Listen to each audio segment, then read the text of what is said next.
नमस्कार दोस्तों, revolutionary change में आपका बहुत बहुत स्वागत है। आज है 8 फरवरी और आज हम करेंगे कुमार गौरव सर के करंट अफेयर्स के क्वेश्चन 10 मिनट के अंदर। तो चलिए शुरू करते हैं। क्वेश्चन नंबर फर्स्ट है, भारत सरकार द्वारा हाल ही में किस वैश्विक संगठन के साथ व्यापार और प्रौद्योगिकी परिषद के अंतर्गत 3 कार्य समूहों का गठन किया गया है? देखिए, यूरोपियन यूनियन जिसका मुख्यालय बेल्जियम ब्रुसेल्स में है। ब्रुसेल्स ये बेल्जियम में है, यहाँ इसका मुख्यालय है। इसकी जो मुद्रा है वो यूरो है और इसमें वर्तमान में 27 मेंबर हैं। देश इसके 27 जो देश हैं वो इसके मेंबर कंट्रीज हैं, मेंबर हैं। 27 देश इसके मेंबर हैं। यूरोपियन यूनियन ने 2 देशों के साथ, अमेरिका और इंडिया, हाल ही में इसने 2 देशों के साथ, एक अमेरिका है और एक इंडिया, इसके साथ व्यापार और प्रौद्योगिकी परिषद का गठन किया है। इंडिया ने इसके लिए 3 कार्य समूहों का गठन किया है। इस व्यापार प्रौद्योगिकी परिषद का उद्देश्य है व्यापार को बढ़ाना, जो व्यापार है इसको बढ़ाना, जो तकनीकी है, जो टेक्नोलॉजी है इसको बढ़ाना, 5G जो है इसको डेवलप करना और बढ़ाना, साइबर सिक्योरिटी प्रदान करना और डिजिटल जागरूकता प्रदान करना। तो इन सब चीज़ों को बढ़ाना इस व्यापार और प्रौद्योगिकी परिषद का उद्देश्य है। तो भारत सरकार द्वारा हाल ही में किस वैश्विक संगठन के साथ इसका गठन किया गया है? तो वो है यूरोपियन यूनियन। इसका जो करेक्ट आंसर होगा option number A, European union होगा। आइए अगले प्रश्न की ओर बढ़ते हैं। हाल ही में इंटरनेशनल सी बेड अथॉरिटी द्वारा ब्लू इकोनॉमी में अग्रणी निवेशक के रूप में नामित किया गया है। देखिए, जो ये इंटरनेशनल सी बेड अथॉरिटी है, इसका काम है समुद्र के अंदर मिलने वाले जितने भी खनिज हैं उनका मैनेजमेंट करना। इंडिया को ब्लू इकोनॉमी में अग्रणी निवेशक के रूप में नामित किया गया। ब्लू इकोनॉमी का मतलब होता है इंडिया ने जो भी समुद्र की जो क्षमताएं हैं, समुद्री क्षमताएं, जितनी भी समुद्री क्षमताएं हैं इनका बेटर यूज किया है। तो इसके लिए इसको अग्रणी निवेशक के रूप में नामित किया गया है। इसका जो करेक्ट आंसर होगा वो होगा भारत, ऑप्शन नंबर बी। आइए अगले प्रश्न की ओर बढ़ते हैं। यूनेस्को द्वारा किसे दुनिया की पहली लिविंग हेरिटेज यूनिवर्सिटी का दर्जा प्रदान किया जाएगा? देखिए, यूनेस्को द्वारा दुनिया में पहली बार ये लिविंग हेरिटेज जो यूनिवर्सिटी है इसका जो दर्जा है वो विश्व भारती विश्वविद्यालय को दिया जाएगा। विश्व भारती विश्वविद्यालय को इसका दर्जा, लिविंग हेरिटेज यूनिवर्सिटी का दर्जा दिया जाएगा। तो इसका जो करेक्ट आंसर है वो है ऑप्शन नंबर ए। ये वेस्ट बंगाल में है। ये जो यूनिवर्सिटी है, ये यूनिवर्सिटी विश्व भारती, ये पश्चिम बंगाल में है, वेस्ट बंगाल में है ये यूनिवर्सिटी।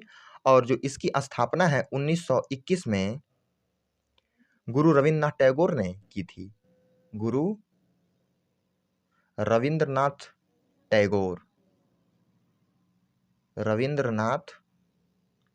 टैगोर, इन्होंने इसकी स्थापना की थी 1921 में। इसका जो करेक्ट आंसर होगा वो होगा विश्व भारती विश्वविद्यालय, ऑप्शन नंबर ए। आइए अगले प्रश्न की ओर बढ़ते हैं। हाल ही में भारत द्वारा किस देश के साथ जैव विविधता की रक्षा, नाभिकीय तथा सौर ऊर्जा के विकास पर समझौता किया गया है? देखिए, इंडिया, फ्रांस और यूएई, संयुक्त अरब अमीरात, इन तीनों ने मिलकर एक एग्रीमेंट किया है जलवायु परिवर्तन जो हो रहा है उसको कम करने के लिए, सौर ऊर्जा को बढ़ाने के लिए और जो जैव विविधता की रक्षा है इसको भी बढ़ाने के लिए एक एग्रीमेंट किया गया है। तो भारत ने किन देशों के साथ ये एग्रीमेंट किया है? फ्रांस के साथ और संयुक्त अरब अमीरात के साथ। तो इसका जो करेक्ट आंसर होगा ऑप्शन नंबर डी, ए और बी दोनों। आइए अगले प्रश्न की ओर बढ़ते हैं। प्रधानमंत्री श्री नरेंद्र मोदी द्वारा हाल ही में दक्षिण भारत की पहली औद्योगिक कॉरिडोर परियोजना की आधारशिला कहाँ रखी गई है? देखिए, चेन्नई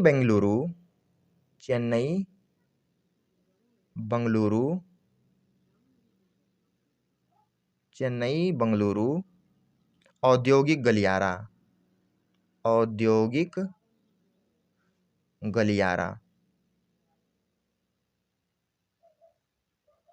इसके तहत 3 औद्योगिक केंद्र की स्थापना होगी। इसके तहत 3 औद्योगिक केंद्र की स्थापना होगी। इसमें जो पहला केंद्र है जो दक्षिण भारत में है, यह है तुमकुरु।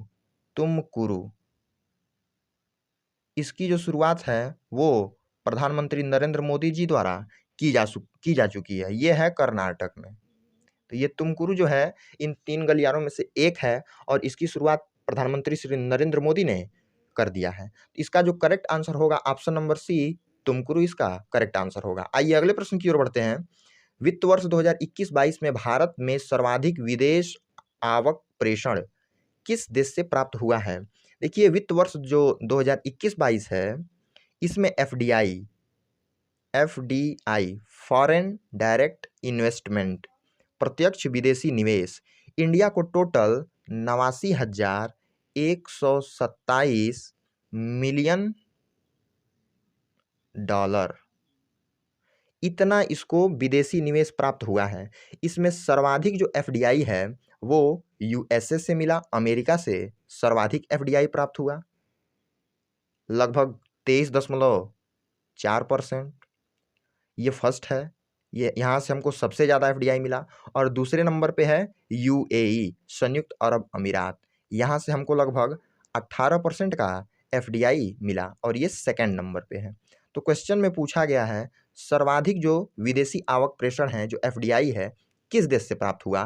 तो यूएसए से प्राप्त हुआ। ऑप्शन नंबर ए इसका सही आंसर है। आइए अगले प्रश्न की ओर बढ़ते हैं।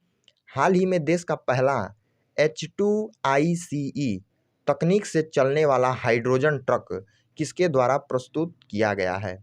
देखिए ये जो H2ICE है, H2ICE, इसमें H2 का मतलब है हाइड्रोजन। इस तकनीकी पर एक ट्रक बनाया गया और इस टेक्नोलॉजी पर ये पहला ट्रक है जो बना है और इसको बनाने वाली जो कंपनी है वो है रिलायंस। रिलायंस कंपनी ने इस ट्रक को पहली बार बनाया है। ये हाइड्रोजन से चलने वाली ट्रक है। इसका जो करेक्ट आंसर होगा वो होगा Reliance company, option number B. आइए अगले प्रश्न की ओर बढ़ते हैं। हाल ही में किस नगर निकाय द्वारा राष्ट्रीय स्तर पर दूसरा ग्रीन बॉन्ड लाने की घोषणा की गई है?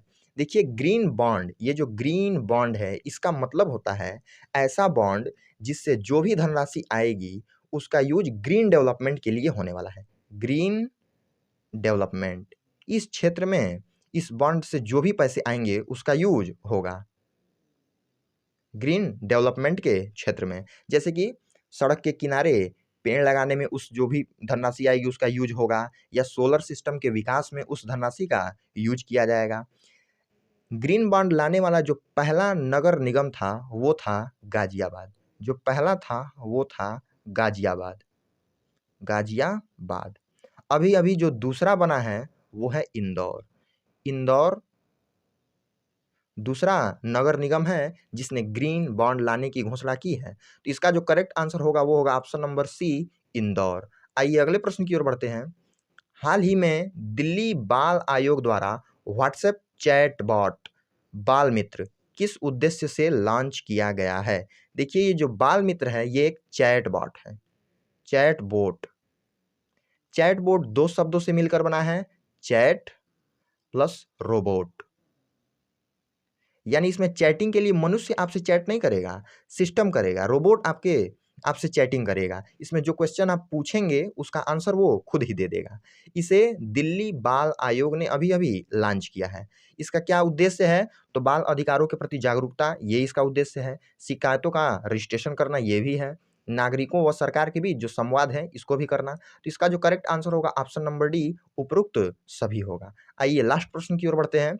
हाल ही में हुरुन ग्लोबल द्वारा हुरुन इंडिया अवार्ड 2022 से किसे सम्मानित किया गया है? देखिए ये जो हुरुन इंडिया जो अवार्ड है इससे अभी अभी हाल ही में वीपी नंद कुमार को सम्मानित किया गया है हुरुन इंडिया अवार्ड 2022 से। ये मन्नपुरम गोल्ड लोन जो कंपनी है उसके सीईओ हैं, जो वो कंपनी गोल्ड लोन देती है। तो ये गोल्ड लोन जो कंपनी है उनके सीईओ हैं। तो इसका जो करेक्ट आंसर होगा वो होगा option number B, VP Nand Kumar. Option number B इसका करेक्ट आंसर है। ऐसे ही डेली बेसिस पर करंट अफेयर्स वीडियोस देखने के लिए, कुमार गौरव सर के वीडियोज का रिवीजन करने के लिए हमारे चैनल के साथ बने रहें। अगर आपको ये वीडियो अच्छा लगता है तो हमारे चैनल को सब्सक्राइब करें, शेयर करें। धन्यवाद।